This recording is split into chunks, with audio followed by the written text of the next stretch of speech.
general wave equations and its solutions of the waveguide, rectangular waveguide. And at the end of the class, we have seen that if the any wave to be propagate inside the waveguide, then it must satisfy some conditions. So we have seen the three cases. So from the your screen also, all of you can see that three cases too, where for a lossless dielectric where conductivity is zero, then earlier we generally deal with the propagation constant gamma, but here in this case we have to deal with the propagation constant gamma g. Means now we have to introduce the new term that is called the propagation constant in waveguide, that is nothing but the gamma g, and it will be nothing but as here you can see that these expressions which actually express the gamma g, where there is a one new term that has been introduced, that is nothing but the cutoff wave number. So our objective here was to uh, get the conditions so that the wave can propagate inside the guide. So we have seen the three cases. So in the first cases where we have seen that if the omega c square mu epsilon is equal to kc square, then whole this term will become 0 and gamma g will become 0. So there will be no wave propagation inside the guide. So this is considered as a critical condition for the cutoff wave cutoff propagation. So we can introduce now the cutoff frequency, and that we have seen that the cutoff frequency is now nothing but the fc is nothing but equal to 1 over 2 pi under root of mu epsilon into in square root of the kx square plus ky square, where kx square and the ky square are nothing but the cutoff wave number with respect to the direction of the x and y. So this way we have seen that if uh, we will get if you have to get the critical frequency, then using these expressions we can find out the uh, cutoff critical frequency for that particular guide. Now in the second case, we have seen that if we use this condition where the omega square mu epsilon is greater than kc square, then in this case here, because this term is larger than these minus terms, we will get that there will be some propagation constant in the guide gamma g will become reactive. So there will be some plus or minus j beta g term will be present. So what does it indicate? It actually indicates that there is a some reactive component present, and once there is a reactive component present, it means that there is a propagating the wave will be propagating inside the guide.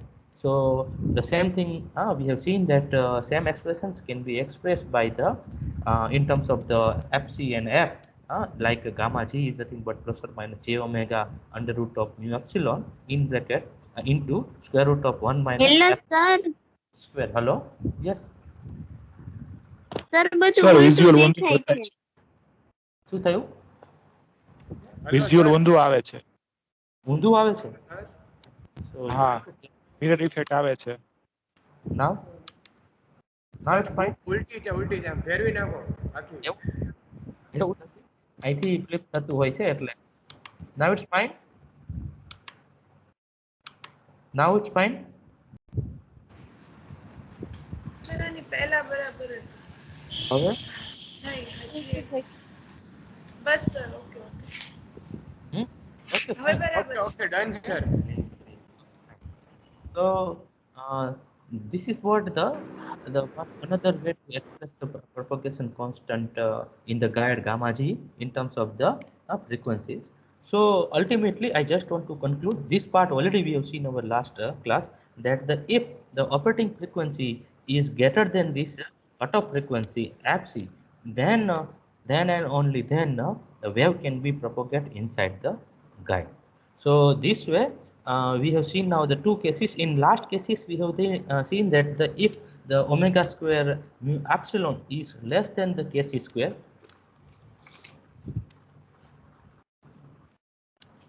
okay, so in that case is you will find that this gamma g will become only the attenuating term, will contain only attenuating term, and that is nothing but the plus or minus alpha g.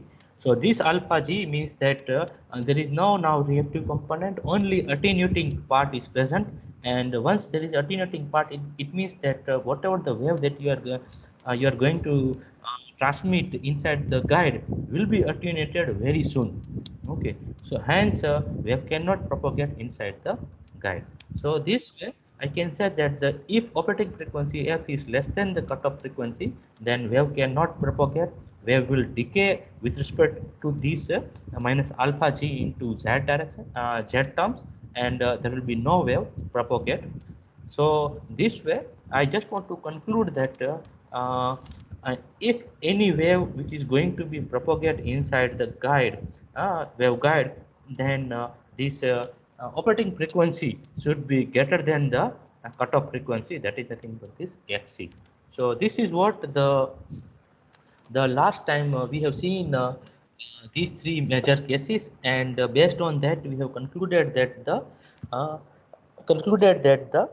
the f should be greater than fc, or lambda should be lesser than the lambda c. So lambda c is nothing but now cutoff wavelength. So with that, then I have requested all of you in my previous class that watch the three videos that I have said of that Professor Sevgavkar sir. Then only it is very easy to explain you the TE modes in the rectangular waveguide, or TM modes in the rectangular waveguide. So I hope that all of you have seen that videos.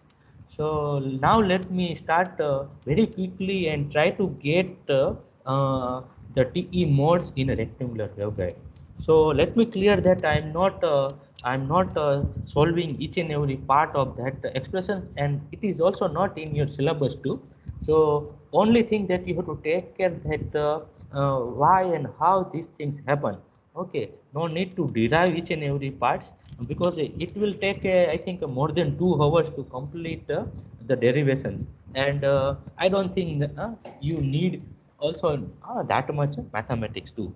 So you should know what that I will try to explain in a very short time. And that now let I try to explain you that the TE modes in a rectangular waveguide. So all of you now aware that this is our waveguide, and this waveguide is having a one broader side. This one is having a some shorter side. This broader side will be considered as a x direction, and generally this narrow side will be considered as a y direction, and the wave which is going propagating will be considered as a minus z or plus z directions. So it means that now for this case, if we have to study at the how TE modes present inside the rectangular waveguide. So here for getting the idea about the TE modes in rectangular waveguide, very first thing that I have already explained you, that for the TE-MN modes are characterized by the Ez equal to 0. So all of you now aware that in the direction of the Z, where Z is our propagating direction, then that electric field component Ez will become 0. So for that case, what will happen, that delta square Ez is equal to gamma square Ez will become 0. So only you have to find out the solution of this expression, which is in terms of the Hz. So now we have to find out the solution of these Helmholtz equations. That is nothing but the delta square Hz, that is nothing but equal to gamma square Hz. So now how to get the solution of these equations? So once again, all of you have seen that from our previous class that we have obtained that psi term. So all of you have remembered that term. If you have not remembered, then let me show you expressions too, that we have obtained this final expression this psi term. So I think all of you have remembered now that part where psi was nothing but the ultimate solution of the Helmholtz equations in a rectangular coordinate systems. So here it is nothing but the a sine kx into x plus b cos kx into x multiplied by c sine k in bracket ky into y plus d cos ky into y multiplied by e sine kx into z plus f cos kz into z. So what does it indicate? It actually indicates the the variation of, in the direction of the x, variation in the direction of the y, and variation of that field in the z directions. But now because we are looking only for the solution of the hz component, so here this psi will be replaced by the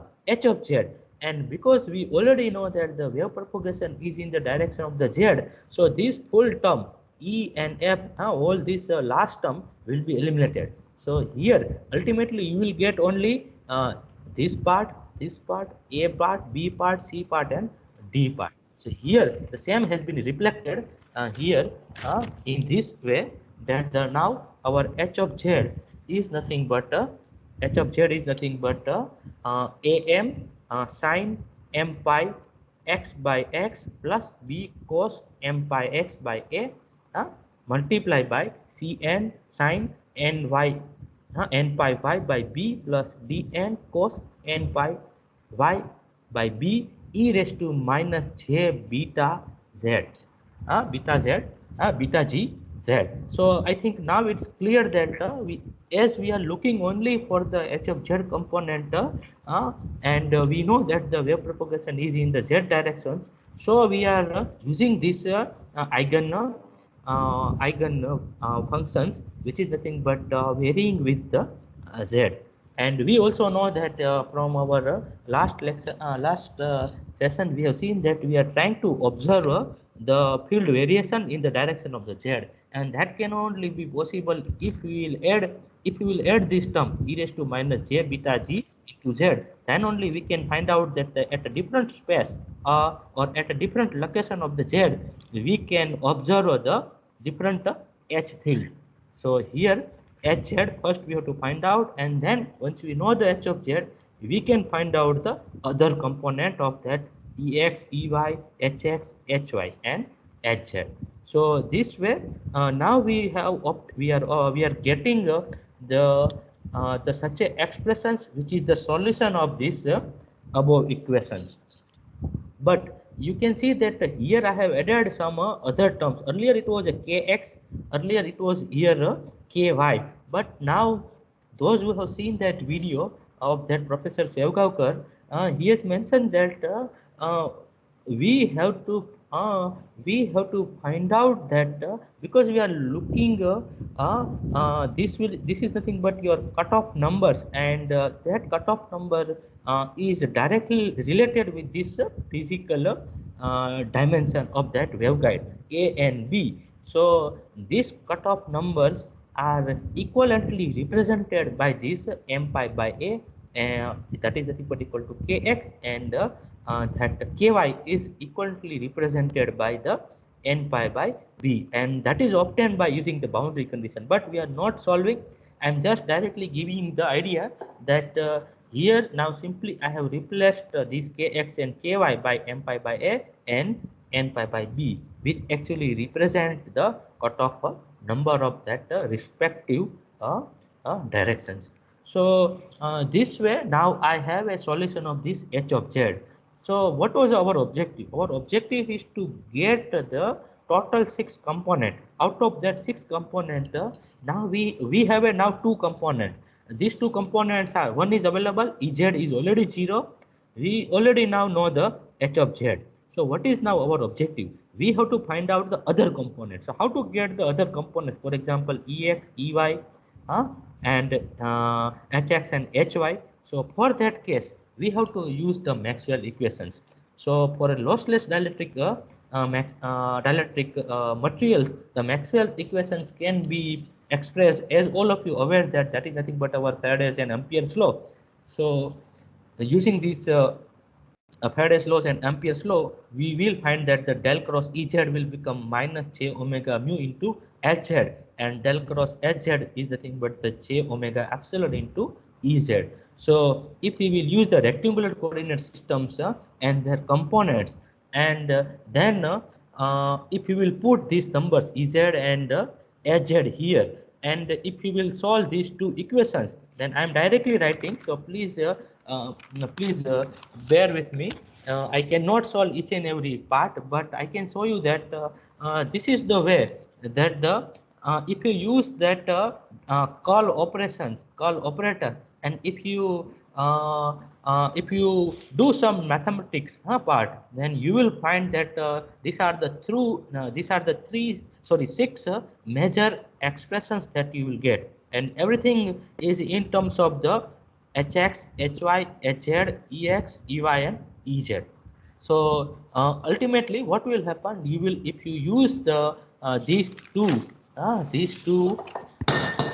sorry these two Maxwell equations, and if you put these values and try to solve using these curl operations, then you will get the six equations, and these six equations actually express in this fashion. And here you can see that each and every each and every each and every equations actually express the variation of the field in the direction of the, either in the direction of the x or y or in a z. So if you do this mathematics, you are getting now this kind of the six equations. Now what we have to do, because we are trying to find out these equations mainly in terms of the frequency domain. So what will happen here? Everything is in terms of the variation in terms of the time domain. So here variation is in terms of the partial differentiations. So what we have to do? We have to replace this del by del. I can say that I can replace now this del by del z is equal to minus j beta g. So, and if I will put here, because we already know that the Ez part is already 0. So if I will use this Ez equal to 0, and if I will repress, because I know that the whatever the variation with respect to the z direction is nothing but the way in which the wave is having that phase constant, and that phase constant is nothing but the beta g. So I can easily express now, replace this del by del z by this minus j beta g, and Ez I already know. So if I put Ez equal to 0, and if I will solve these six equations, then I will get everything is in terms of this ex, ey, ez, hx, hy, and hz. So ultimately, I will get the six major component, and that we are looking. So ultimately, our objective was to find out the solution of that field, and that field's components are nothing but the ex, ey, ez, hx, hy, and hz. So now our ultimate objective was completed. So now we know that the Ez is 0, Hz is already available using that our these expressions. Yeah, these expressions. Now we obtained using the Maxwell equations the other components too, and that components are nothing but the Ex, Ey, Hx, and Hy. So what does it actually indicate? This expression actually indicates that if there is a variation in the direction of that y, then if you know, and if you know the Kc. So here I think all of you now aware that this Kc is nothing but the cutoff wave number, and that can be expressed by the Kc square is nothing but the omega square mu epsilon minus beta g square, where beta g is nothing but our phase constant, omega is nothing but the angular frequency, and mu and epsilons are the permeability and the permittivity of that medium. So ultimately now we have the six major field component, and based on that field component we can visualize the field inside the rectangular waveguide. So but still what is happening here, let me clear here that here though we obtained this expression, but this expression is still not in terms of the not in terms of the physical dimensions. Everything what you need, you should have the idea about the first of all h of z, and then you have to take the derivative of that h of z, which is the y, which is with respect to the x. Then only you will get the ex or hx or ey or hy. So what you have to do first, we also have to replace this this uh, this part by some equations. So how to get that? So for that you have to use some boundary conditions. So what is the boundary conditions? So boundary conditions are nothing but like that. Let me show you that what is happening here. If you will apply the boundary conditions, then we will see that and all of you, if you have seen that video of the professors Sevgavkar, then all of you can see that in our case, h of z case, the at x equal to 0, let me clear, this is the point which is considered as a x equal to 0, and we consider that this is nothing but the x equal to a point. Same way here, the this point is considered as a y equal to 0 point, and this point will be considered as a y equal to b point. So here in this case, the boundary conditions, if we will apply, then we will find that this for x equal to 0, that field x will become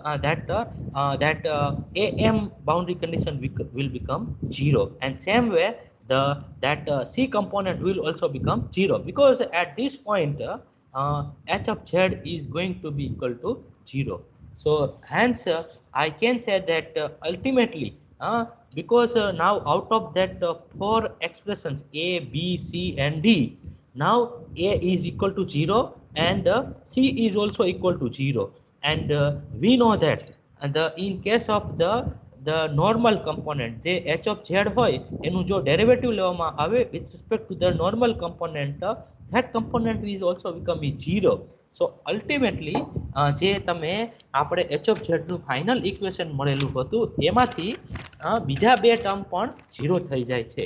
તો અહીંયા આ જે છ equation છે a, b, c and d, so out of that because of the boundary conditions here at this point we are getting am equal to 0 and cn is equal to 0, and hence this sine term and this sine term will become 0, and ultimately only h of z will become bn cos m pi x by a into dn cos ny n pi y by b e raised to minus beta g into z. So ultimately we are getting now the final expressions of that h of z. So here you can see that now I am getting only cos term, because of this boundary condition that sine term become 0, and hence we are getting h of z is nothing but equal to some constant term h of z cos m pi x by a cos n pi y by b e raised to minus j beta g into z. So ultimately now we have such a h of z component which actually express now that the everything is in terms of the cos functions. So once you know this variation in terms of the x direction, and once you know the variation in terms of the y direction, once you know this integer m and n, once you know this once you know the physical dimension of that a and b, then you can easily calculate the h of z. And once you know the h of z, everything is clear, because all these components are in terms of the h of z. તો આ જે છ equation છે એ બધા જ h of z ના ટર્મમાં જ છે. તો જો એમનું ડેરિવેટિવ લઈ લેવામાં આવે તો તમને ex, ey, hx અને hy પણ મળી જાય. એટલે જો ડેરિવેટિવ લેવામાં આવે તો ફાઇનલી જે બધા કમ્પોનન્ટ છે એ કેવા હશે, તો it is nothing but ex become, કેમ કે z ના ટર્મ્સમાં છે એટલે cos નું ટર્મ હોય ફોર એક્ઝામ્પલ તો એ sin બની જતું હોય. જે y નો વેરિએશન હોય એ તમને y ના ટર્મના વેરિએશનમાં હોય તો cos નું ટર્મ છે એ sin બની જાય, એટલે કે અહીંયા cos છે એ sin બની ગયું. તો same way in short it is nothing but a simple differentiation. તો જો ડિફરન્સિએશન એપ્લાય કરવામાં આવે તો ultimately your final E field and H field inside the rectangular waveguide and in a TE mode, you will get these expressions. So as a expression છે Ex equal to E0x cos m pi x by a sin n pi y by b e raised to minus j beta z is nothing but your Ex, same way Ez is already 0, Hx and all Hy can be obtained using the differentiations. તો તમે આ બે equation મળશે અને h of z already known. So what does it indicates? It actually indicates that now if you put the different value of the m and n, you will get the different mode inside the rectangular guide. તો હવે મને simple કહો કે અહીંયા શું થઈ રહ્યું છે. તમે જુઓ તો હું તમને એક સિમ્પલ એક્ઝામ્પલ આપું તો એમાંથી ક્લિયર થઈ જાય કે અહીંયા for example I put m equal to 0 and n equal to 0. So can it be possible? So can it be possible to get the mode TE0 0? Can it be existed? So from these expressions, can you find that mode? So I don't think so. Why? What will happen here?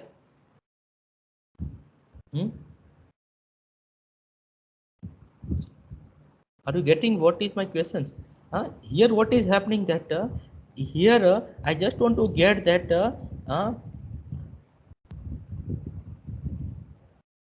why you cannot expect the TE00 mode, because here for TE mode to be exist, the very first condition that the Ez should be 0 and Hz should not be 0. But here if you applied the m equal to 0 and n equal to 0, you will find that this term will also vanish, and hence you will not get the TE00 mode. So only thing that will be present that any one component either one m should be 1 or n should be 0, or 0 should be m should be 0 and n should be 1. Then only the either TE10 or 01 mode should be existed. So this way I just want to convey that for the case of the TE mode, all of you should have these equations, 6 equations. It's a basic idea, and once you know this basic idea, then if you apply, then you will get that ultimately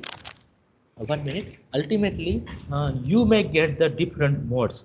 So here predominantly you can say that the mode which can be generated, which is the nothing but the dominant mode in case of the rectangular waveguide, is nothing but the TE10 mode, and higher modes are nothing but TE11, 12, 21, 22, so 31, 31, 32. So each and every mode, higher modes can be possible, but the lowest mode that can be existed inside this rectangular mode, rectangular waveguide, is nothing but our TE10 mode.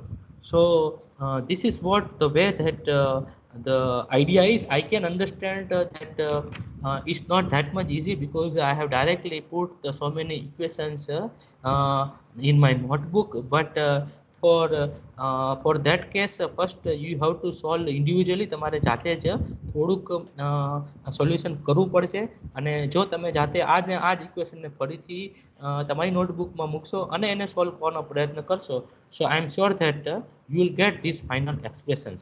So અત્યારે તમારે ખાલી મારા હિસાબે you have to remember these final equations જો તમને ખબર હોય, and if you now know that if I have to use these equations for understanding the TE mode inside the rectangular guide.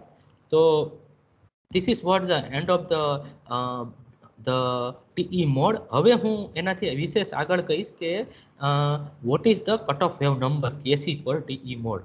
તો આપણે જેમ જોયું કે KC, let me write down that expression.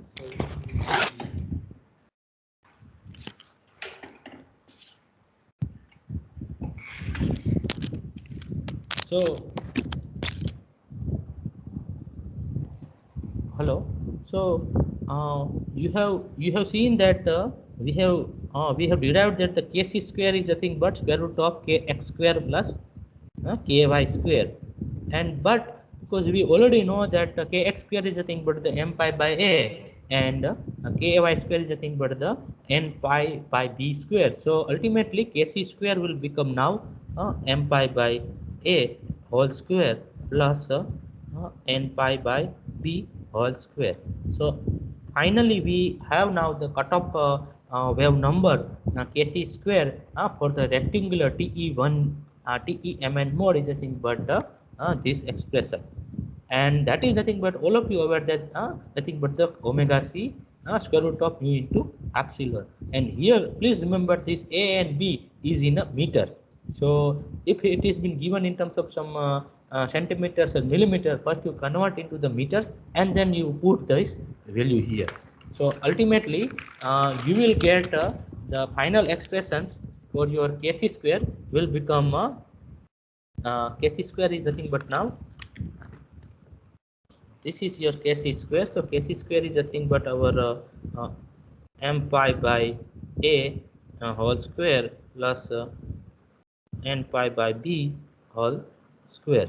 And because our objective here is to find out the cutoff frequency too, so fc. So fc is nothing but what? So we have seen that this kc square is nothing but the omega. I can put the now omega c. So mu into epsilon, and that is nothing but the 2 pi fc into square root of mu epsilon. So I can replace this fc is nothing but now our 1 over 2 pi in bracket square root of mu epsilon and multiply by, because it is a kc square here, so I can directly put this part. So this will become your m pi by a whole square plus n pi by b whole square. So ultimately because there is a outside that term pi square, and if I will come out that pi square, then it will become pi, and pi will cancel. So fc will become now 2 into square root of 1 minute, let me hold, because I think I made one mistake. So that 1 over 2 pi should cancel, so you will get the yes 2 mu epsilon and m pi by a square plus n pi by b whole square. So this way ultimately we will get the cutoff frequency. So earlier the cutoff frequency was expressed in terms of the pi, but now because you know that the pi can be easily eliminated, so I have tried to eliminate the that part too. So what does it indicate now, this fc? So please take care that hello. What does it actually indicate? That this cutoff frequency is directly related with this physical dimension of the A and B. It is directly related with the mode number. So for example, if you have a TE10 mode, so for this case, what will happen? For this case, FC will become simple. This FC will become simple 1 over 2 into square root of mu epsilon and 1 0. So m is nothing but now equal to 1 and n is nothing but the 0. So you will get 1 by a whole square. So this fc will become your 1 over 2 square root of into mu epsilon into a. So this way I can say that I think I see you should get FC should get. I think I have made one mistake somewhere. Sorry, s square fine.